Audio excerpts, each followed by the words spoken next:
Hi guys, it's Steve from Disruptive Wealth Creation. The question we are asking today is, should you invest in China? Is your answer yes, no, or maybe? Listen to what Kay from Invest for Tomorrow with Kay has to say, and listen to Guillermo from Finance ABC. Stay to the end and see whether we invest in Chinese stocks.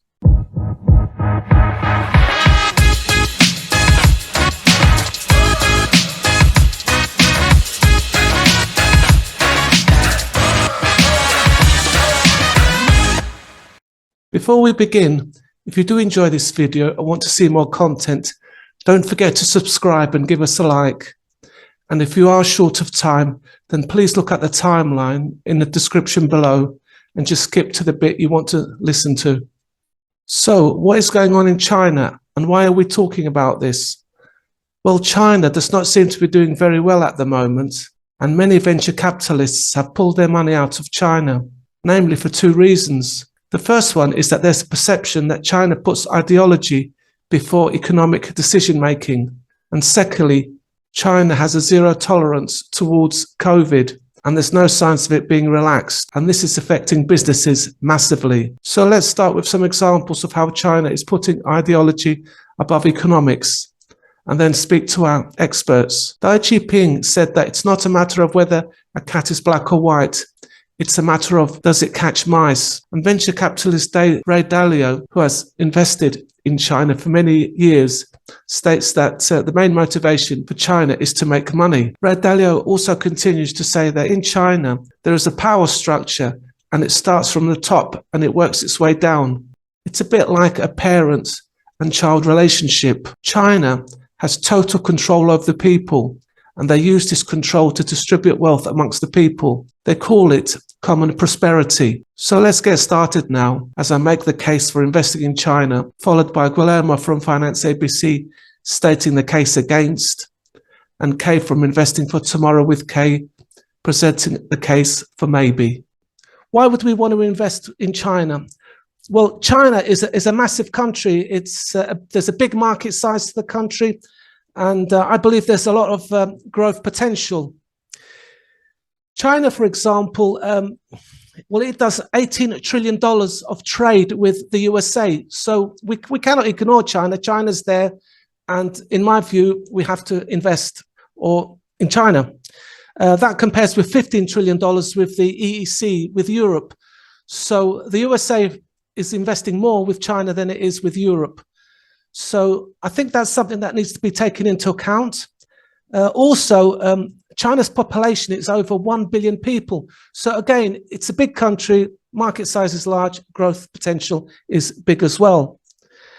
Can we invest in China? Well, of course we can. Look, Tesla's investing in China and they're doing really well. So, there's not a problem with China. I mean, there is some politics, but, you get that anywhere, irrespective of which country. The second reason why I would say that it's probably a good idea to invest in China is to do with innovation and emerging industries. Over a third of emerging industries actually come from China. So again, you cannot ignore China. There's a lot of amazing things happening there. We all know about 5G. We know about artificial intelligence. So again, there's a lot of stuff going there. There was a time when you looked at China, you thought, well, what's China all about? Oh, it's all about copycat industries. It's all about counterfeiting. Those were the old days, but those days have gone. And as far as I'm concerned, and a lot of pundits would agree with me, China is doing really well on the tech side. I mean, we only have to look at TikTok. TikTok's doing better than Twitter, and it's doing better than a lot of other social media sites. And that's just one example, probably of many. Thirdly, people sort of say, well, when you invest, you have to diversify. So that would be another argument I would give for investing in China. You have to diversify. And people always say, and I've heard Guillermo say it, I've heard you say it, Kay, it's always good to invest on the dip. Well, trust me, if you look at Chinese stock, they are definitely on the dip. Look at Alibaba, look at all these other companies. You can't go any lower. So, if you are going to invest in the dip, well, they're on the dip, okay? And lastly, I would say that people have said that there are a lot of changes that are taking place in China, and there are a lot of local elections that are going to change things. And although it's been a bit rough with the USA in politics, things are going to get better. So those are all the things that I would consider if I was looking at China and saying, yes, I'm going to invest in China. Guillermo, if you'd like to give us the arguments against investing in China. Sure. I'll try to take the other side of this argument. I do agree that China has an incredible size market, lots of people there, and tremendous growth as these people, improve their economic potential and build a really sizable middle class there. They're terrific consumers, but the problem with investing in China is not that the market is not big or that there's no growth in their economy. There is. The problem is the investor protections. You look at the legal and regulatory environment in China. You look at Alibaba, for example. It's a great example. It's a great company. It's doing very well, but the stock is crushed, and not because its market or its revenues or profits are down. It's crushed because of artificial, legal, intervention by the Chinese government. They took the CEO and they kidnapped him for a couple of months, and these are not market forces. So a regular investor cannot anticipate these things by looking and analyzing the financial statements. By investing in US or European companies, you are, as an investor, are better protected by the laws and the regulations. And the companies that you invest in the US, many of the S&P 500 companies do sales and do business in China. So you do participate from their growth, but you are protected by the US and European regulations. If you are investing, for example, in a pharmaceutical from Europe, Roche, or some other company, Nestle, there's a lot of good European companies that do business globally, including in China. Okay, that's good. Right, and now Kay. The reason I said maybe is because you, of course, want to give a little bit more exposure since it's the second largest economy in the world. It will continue to grow. It really depends on how your portfolio is today. Now, the question really comes out is, can the stocks go lower? Absolutely. And this is where I said maybe, is because some of the US stocks might be even much better discount, and you have a much clear path to success as opposed to some of the Chinese stocks. But let's not undermine, or let's not assume that companies like Alibaba, Tencent, Baidu, all these companies have equivalent sizing from a market cap standpoint, and eventually at some point in time things will improve. That's how we assume, right? We assume things will improve. And especially if you notice, most of the latest news that Chinese regulators at least have on paper come out that they will work with the US counterpart to avoid delisting. Now that's going to be a major push. Is that going to happen today? Probably not. Is that going to happen in 2023? Maybe going to 2024. So I would not rush into investing in China. If I am an investor, I would open small positions in high quality companies like your Tencent, Baidu, Alibabas of the world, not taking too much risks with a lot of the other high profile companies which haven't proved themselves yet. What I was going to say with regard to regulation is, a lot of people will say that for some reason the Chinese are putting ideology and their own beliefs before trade and before market conditions.